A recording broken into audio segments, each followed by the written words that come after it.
পবিত্র মাহে রমজানুল মোবারকের আজ শুক্রবার সবাই যখন দুপুরে জুম্মা মোবারকের সলাতে যাওয়ার জন্য প্রস্তুতি নিচ্ছে, ঠিক তখনই কাউনিয়া থানা পুলিশের কাছে তথ্য আসে তিস্তা সড়ক সেতু পার হয়ে কাউনিয়া উপজেলার উপর দিয়ে বিপুল পরিমাণ গাঁজা পাচার করে রংপুরের দিকে নিয়ে যাওয়া হবে।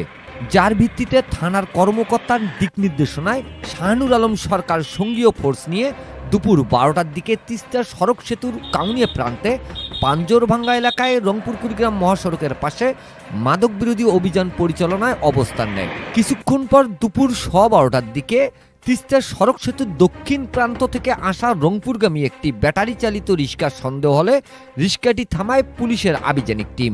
এরপর রিক্সাটিতে তল্লাশি করে 1 কেজি গাঁজা উদ্ধার করে পুলিশ। এ সময় মাদক কারবারি আনিচুল হককে আটক করা হয়। আটক মাদক কারবারি আনিচুল হক রংপুর মেট্রোপলিটন সদর থানার মুসলিম পাড়ার মৃত মকবুল হোসেনের ছেলে। কাউনিয়া থানার ওসি তদন্ত মোস্তফা কামাল জানায়, এ ব্যাপারে মাদকদ্রব্য নিয়ন্ত্রণ আইনের ধারায় মামলা হয়েছে।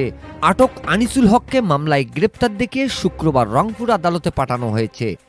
Mizanur Rahman, DRS news.